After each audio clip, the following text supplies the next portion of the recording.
मुझे कूफा वालों,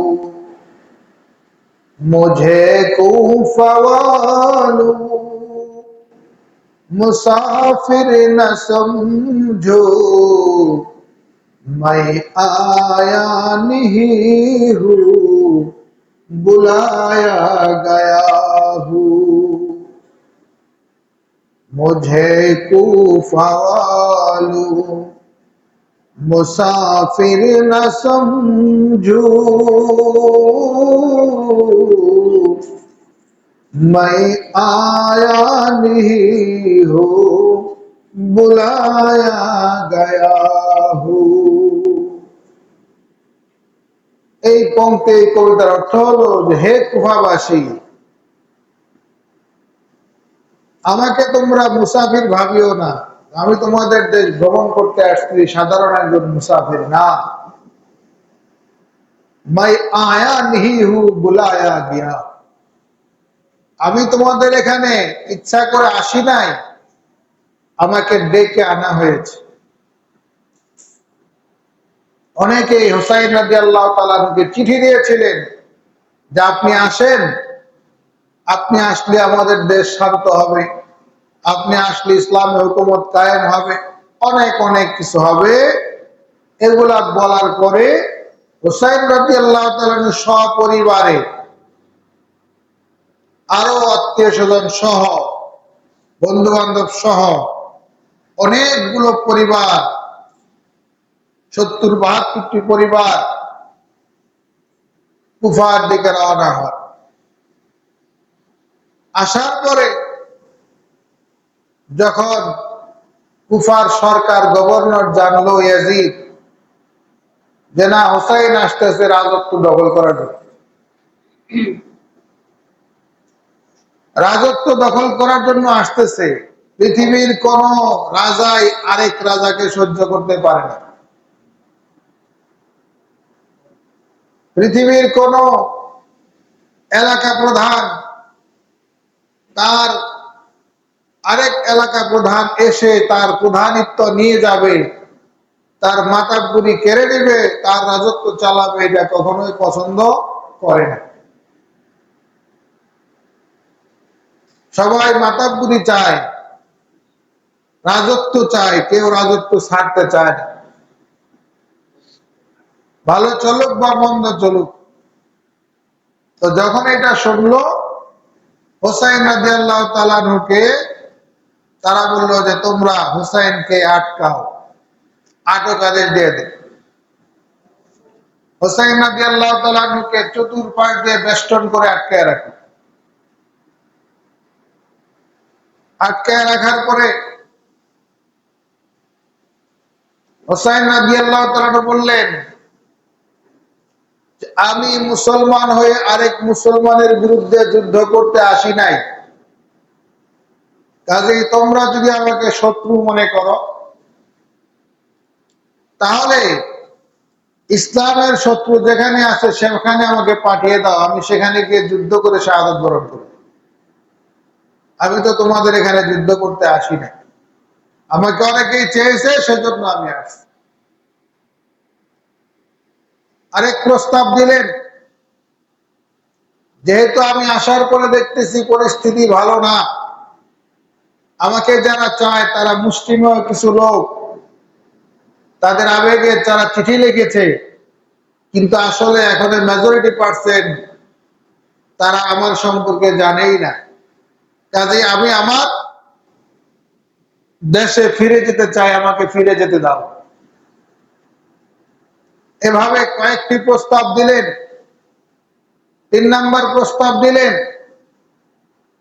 আচ্ছা ঠিক আছে, আমার দলবল সব এখানে থাক, আমাকে তোমাদের প্রধানের সাথে কথা বলতে দাও, আমি তার সাথে কথা বলেই আমি সব ফয়সালা করব কি করা যায়। কিন্তু দেখা গেল হুসাইন রাদিয়াল্লাহু তাআলা আনহু এই কোন কথাই তারা নিল না। তারা মনে করলো সে বিরোধী, কাজেই তাদেরকে নির্মম ভাবে সেখানেই আপনার একতরফা যুদ্ধ করে তাকে হত্যা করা হলো। তার কাল্লা কেটে ফেলা হলো। কাল্লা কাটার পরে সেটা তরবারির মাথায় করে রাজ দরবারে নিয়ে গেল, যে আপনি বলছিলেন আটক করতে, আমরা এই যে দেখেন তার কাল্লা নিয়ে আসছি। তখন এজিদ বলছিল যে আমি তো তোমাকে কাল্লা কাটতে বলি নাই। তখন উল্টা আরো বকা দিছেন যে কোন কমিনার বাচ্চা তোমাকে হুকুম করেছে যে তুমি তার কাল্লা নিয়ে আসো? সে আমার ভাই মুসলমান, আমি তো তাকে বলছি একটু বাধা দাও, কিন্তু তার সাথে যুদ্ধ করে তাকে কাল্লা কাটতে তো বলি। মনে করছিল রাজার শত্রু, আমি তাকে আহত করলে, নিহত করেছি, হয়তো আমাকে পুরস্কৃত করবে। কিন্তু পরে দেখা গেল যে না, পুরস্কৃত তো করেই নাই, বরঞ্চ তাকে চরম ভাবে তিরস্কৃত করা হয়েছে। আর এই ভুল বুঝাবুঝির তখন অনেকগুলা কারণ ছিল। যেমন বর্তমান যুগের মতো টেলিফোনে কথা বলার সুযোগ তো সেই সময় ছিল না। তখনকার যুগে রাজার কাছে খবর পৌঁছতেও কয়েকদিন সময় লাগতো, খবর আসতেও কয়েকদিন সময় লাগতো। আজকে আমরা যাদেরকে চৌকিদার বলি, চৌকিদার আছে না ইউনিয়ন পরিষদে, চৌকিদার, এই চৌকিদার এটা অনেক আগে থেকে পাহারাদার, ওই বিভিন্ন রাষ্ট্রের একদম গ্রাম থেকে নিয়ে বিভিন্ন জায়গায় চৌকি থাকতো, পাহারার ঘর থাকতো, এবং সেটা নির্দিষ্ট এরিয়া পরপর। রাজশাহী উপর থেকে চৌকিদারের মাধ্যমে এক জায়গা থেকে আরেক জায়গায়, আরেক জায়গা থেকে আরেক জায়গায় এইভাবে চিঠি আদান প্রদান হয়। আবার এখান থেকে চিঠিগুলো এভাবে ওইখানে যায়, এইভাবে রাষ্ট্রীয় নিয়মগুলা চলত চৌকিদারের মাধ্যমে। কিন্তু এখন তো সেটার অনেক আধুনিকায়ন হয়ে আপনার পোস্ট অফিস হয়ে গেছে, থানা পুলিশ কত কিছু হয়ে গেছে। আর এখন আরো অত্যাধুনিক, 1 মিনিটও লাগে না আপনার বিশ্বের কোনো খবর এক দেশ থেকে আরেক দেশে যায়, 1 মিনিটও লাগে না, বরং লাইভ যখন যা বলে সাথে সাথে সেই খবর প্রচার হয়ে যায়। এটা এক সময় অনেক কল্পনাতীত ছিল যে এটা কিভাবে সম্ভব। আবার আমরা যখন 2000 সালে, 2001, 2, 3 সালে মোবাইল ব্যবহার করতাম, তখন মোবাইলটাও ছিল আশ্চর্যজনক, নেটওয়ার্ক পাওয়া যেত না, সেই বিভিন্ন জায়গায় দৌড়ে দৌড়ে নেটওয়ার্ক ধরতে হইতো। কেউ বা ইন্টারনেট তার কিনে কোন রকম মোবাইল চালাইত। তো তখন শুনতাম যে এমন একটা সময় আসবে যে দেখে দেখে কথা বলবো, তখন সেটা ছিল আমাদের জন্য আশ্চর্যের বিষয়। আর এখন সেটা বাস্তবায়ন হয়ে গেছে। এখন দেখে দেখে কথা তো বলেই, বরং এখন আরো উন্নত ডিভাইস বের হয়েছে, একদিক থেকে কথা বলার পরে স্পর্শের অনুভূতিও পাওয়া যায়। মোবাইল ধরে থাকবে, মোবাইল ওই দিক থেকে আপনার ছবিকে স্পর্শ করলে আপনাকে ধরার অনুভূতি আপনি ফিল করবেন, এরকম প্রযুক্তিও বের হয়ে গেছে। তো যুগের পরিক্রমায় আধুনিকায়ন হয়েছে। তো যাই হোক, হুসাইন রাদিয়াল্লাহু তাআলা আনহুর শাহাদাত বরণটা ছিল একটা ভুল বোঝাবুঝি। আরেকটা বিষয়, কারবালার ট্র্যাজেডিকে আমরা যদিও আশুরার সাথে মিলাই, যেটা আশুরায় ঘটেছিল, কিন্তু আশুরা হুসাইন রাদিয়াল্লাহু তাআলা আনহুর শাহাদাত হওয়ার কারণে দামি হয় নাই, বরঞ্চ আশুরা হুসাইন রাদিয়াল্লাহু তাআলা আনহুর জন্মের বহু আগে থেকেই আশুরা দামি। যেমন হুসাইন রাদিয়াল্লাহু তাআলা আনহু তো নবীর যুগের, আর আশুরার প্রথম যে ঘটনাটা, যেটা ইতিহাসে সবচেয়ে বেশি অলৌকিক ভাবে রয়েছে, সেটি হলো ফেরাউন মুসা আলাইহিস সালাতু ওয়াস সালামকে ধাওয়া করলো। ধাওয়া করার পর সাগরের কাছে চলে আসলো, নীল দরিয়া। মুসা আলাইহিস সালাতু ওয়াস সালাম এর যারা বাহিনী আছে, মুসা আলাইহিস সালাম সামনে, বাহিনীরা পিছনে, ওদিকে তার পিছনে ফেরাউনের দল ধাওয়া করতেছে। সামনে নদী, সামনে নদী। মুসা আলাইহিস সালামের বাহিনীরা বলতেছে, মুসা ইন্না লামুদরাকুন, আমরা তো ধরা খেয়ে গেলাম, আমরা তো ধরা খেয়ে গেলাম। সামনে সাগর, পিছনে ফেরাউনের বাহিনী।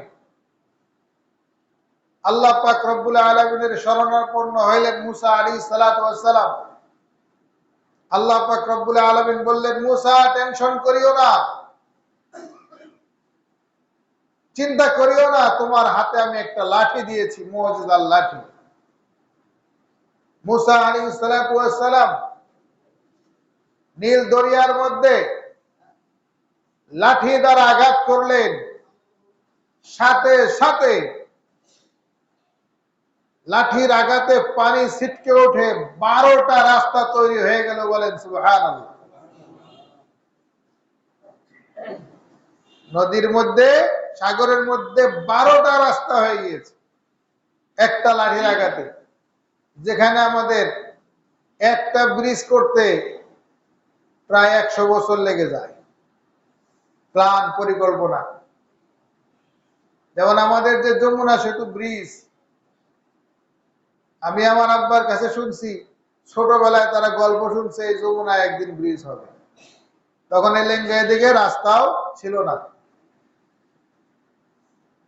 কিন্তু সেই ব্রিজ বাস্তবায়ন হয়েছে অনেক পরে, 60-70 বছর পরে যায় সেটা বাস্তবায়ন হয়েছে। তারপরে কত সমস্যা। আর আল্লাহ পাক রব্বুল আলামিন মুসা আলাইহিস সালাতু ওয়াস সালামের মুজিজার লাঠি নদীতে পড়তে দেরি, 12টা রাস্তা হইতে আর দেরি হয় নাই। বলেন সুবহানাল্লাহ।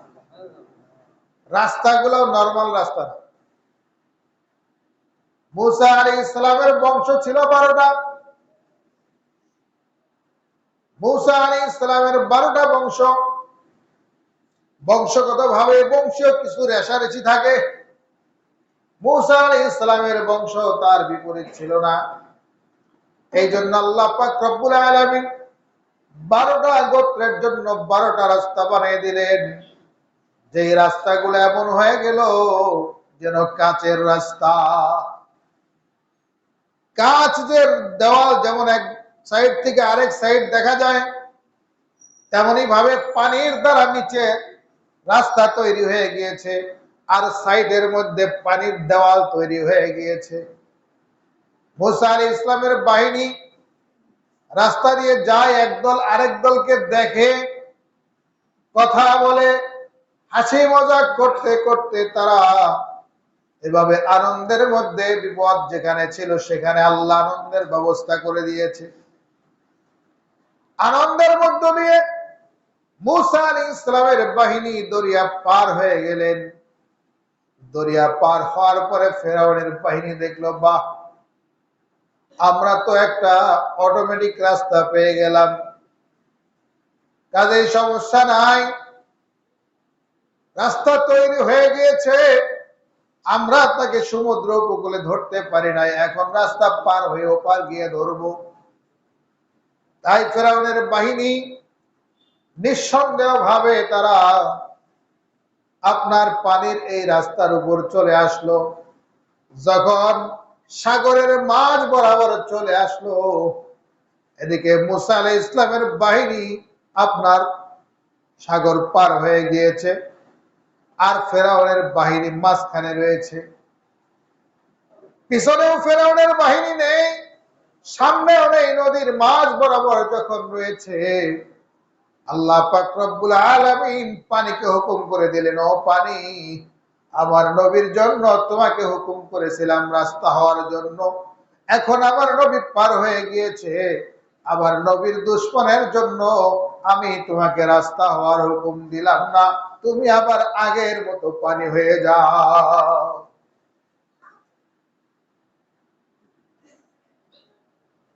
সমস্ত রাস্তাগুলি আগের মতো পানি হয়ে গেল। এবার ফেরাউনের বাহিনীর প্রত্যেকটা লোক ইঁদুর যেমন পানির মধ্যে চুবে চুবে মারা যায়, সেভাবে ফেরাউনের প্রত্যেকটা কর্মী বাহিনী মারা গেল। এমনকি ফেরাউন যখন ডুবু ডুবু অবস্থায় পানির মধ্যে ডুবে ভাব, তখন সে আসমানের দিকে তাকায় বলে, আমানতু বিরব্বি মূসা ওয়া হারুন, ওগো আল্লাহ, আমি মুসার খোদা এবং মুসার ভাই হারুনের খোদার উপর ঈমান আনলাম। মুসার আল্লাহ এবং মুসার ভাই হারুনের আল্লাহর উপর আমি ঈমান আনলাম। আল্লাহ পাক রব্বুল আলামিন বলেন, ঈমান আনার জন্য কিছু সময় নির্ধারণ করা আছে।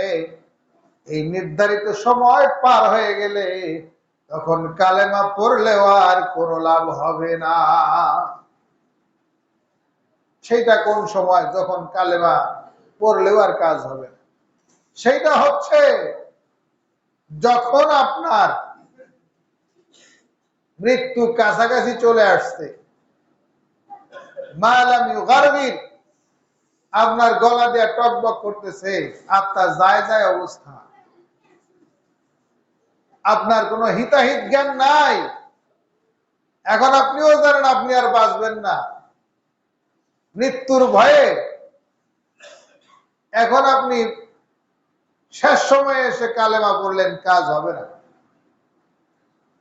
আল্লাহ পাক রব্বুল আলামিন ফিরআউনকে বললেন, আল আন ওয়াকাদ আসাইতা মিন ক্বাবলু, এতক্ষণে তুমি ঈমান আনলা, অথচ সারা জীবন তুমি নাফরমানি করেছো। না না না, তোমার এই আবেদনকে আমি গ্রহণ করতে পারি না, তোমার আবেদন গ্রহণ হবে না। ফেরাউন মারা গেল। ফেরাউন মারা যাওয়ার পর আল্লাহ পাক রব্বুল আলামিন চাইলে ফেরাউনের লাশ মাছ দ্বারা খাওয়াইতে পারতেন কিনা? ফেরাউনের লাশ পচাইয়ে দিতে পারতেন, ফেরাউনের লাশ হারিয়ে দিতে পারতেন, ভাসিয়ে দিতে পারতেন, কিন্তু না না, পৃথিবীর এই মহা জালেমকে আল্লাহ পাক রব্বুল আলামিন পৃথিবীর বুক থেকে হারিয়ে যেতে দেয় নাই। বরং আল্লাহ বলেছে, নুনাজ্জিকা বিবাদান, আমি আল্লাহ পাক রব্বুল আলামিন ফেরাউনকে সমুদ্রের তলদেশে নিক্ষেপ করলাম। সেইখানে গিয়ে ফেরাউন হা করেছিল, মুখের মধ্যে সাগরের তলদেশের এক পয়সা মাটি তার মুখের মধ্যে ঢুকিয়ে দিছে। আগে সাগরের নিচে যত দূর যাওয়া যায়, চুবাইছে তো চুবাইছে, যত দূর যাওয়া যায় আল্লাহ মাটির মধ্যে ঠাইসা ধরছে। মাটি যখন মুখের মধ্যে গেছে, এরপরে আল্লাহ বলছে, না, তোমাকে ছেড়ে দিব না, এখন আমি তোমাকে কি বানাবো? শুটকি বানাবো। আল্লাহ পাক রব্বুল আলামিন ফেরাউনের লাশকে শুটকি বানাইলেন এবং কি বলেছেন, তোমাকে আমি কিয়ামত পর্যন্ত জগৎবাসীর জন্য নিদর্শন হিসাবে আমি তোমার বড়িটা রেখে দেব। যার কারণে ফেরাউনের লাশ এখনো পর্যন্ত মিশরের জাদুঘরে আছে কিনা? মমি করা অবস্থায় আছে মিশরের পিরামিড। ফেরাউনের লাশ এখনো মিশরের জাদুঘরে আছে। কারণ আল্লাহ পাক দেখাইছে যে জালেম জুলুম করেছে, তার শাস্তি শুধু পরকালেই দিবে এমনটা নয়, তার শাস্তি আমি দুনিয়াতেও দিয়েছি। আবার পরবর্তীরা এসে বলবে, না, আগে কি করছে না করছে জানি না।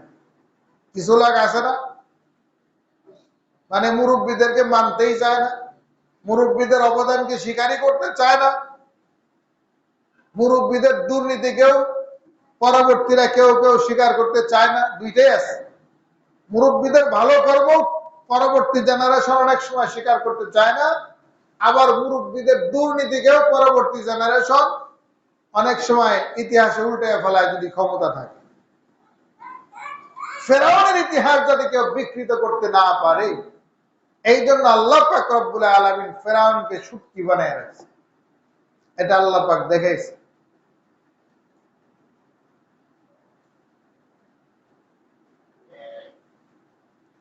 আল্লাহ পাক রব্বুল আলামিন ফেরাউনকে যেই দিন সাগরের মধ্যে নিমজ্জিত করেন আর মুসা আলাইহিস সালাতু ওয়াস সালামকে যেই দিন পার করেছেন, এই দিনটা ছিল আশুরার দিন। কোন দিন ছিল? আশুরার দিন। এছাড়াও আরো অনেক রব্বুল আলামিন আশুরার দিন আদম হাওয়াকে জান্নাত থেকে বের করেছেন। আশুরার দিন অনেকগুলো ঘটনা ইতিহাসের মধ্যে পাওয়া যায়, বেশিরভাগ ঘটনাই দুর্বল, তবে মুসা আলাইহিস ইসলামের ঘটনাটাই সবচেয়ে বেশি শক্তিশালী ইতিহাসের মধ্যে পাওয়া যায়। তো আশুরা আমাদের নবী সাল্লাল্লাহু আলাইহি ওয়াসাল্লাম বলেন, নাহনু আহাক্কু বিমূসা, ইহুদিরা আশুরার দিন রোজা রাখে। ইহুদিরা আশুরার দিন রোজা রাখে। আমাদের নবী বলে যে মুসা আলাইহিস সালাম নবী ছিলেন, আমিও নবী, কাজেই আমিও এই দিনটাকে উদযাপন করতে চাই রোজার মাধ্যমে। ইহুদিরা যদি রোজা রাখতে পারে, আমরাও এটা রোজা রাখবো আল্লাহর নামে, এটাকে স্মরণ করতে। তাই তো নবী করিম সাল্লাল্লাহু আলাইহি ওয়াসাল্লাম আশুরার দিন রোজা রেখেছেন। তবে আশুরার রোজা আমরা কয়টা রাখবো, এটা নিয়ে অনেকের মধ্যে মতবিরোধ আছে। তবে একটা কথা পরিষ্কার, নবী করিম সাল্লাল্লাহু আলাইহি ওয়াসাল্লাম বলেছেন, আল্লাহ পাক যদি আগামী বছর আমাকে বাঁচিয়ে রাখে, আশুরার আগের দিনে একটা রোজা রাখবো, আশুরার দিনে একটা রোজা রাখবো, দুইটা রোজা রাখবো। ইহুদিরা রাখে একটা, আমি রাখবো দুইটা। কিন্তু পরের বছর আল্লাহ নবী আর দুনিয়াতে ছিলেন না, যার কারণে রাখতে পারেন নাই। এই জন্য আমরা আশুরা রোজা দুইটা রাখবো। আশুরা হচ্ছে আগামী শুক্রবার, নাকি? আগামী শুক্রবার দিন পবিত্র আশুরা। চাকরিজীবীদের জন্য একটু সমস্যা, তারা ছুটিটা পাওয়া গেল না, ভাব মতো হলো না। একটা দিন আগে হলে তো কয়েকটা দিন ছুটি পাওয়া যেত। তো যাই হোক, এটা আল্লাহ পাকের ফয়সালা, শুক্রবারে আশুরা পড়ছে, তা মেনেই নিতে হবে।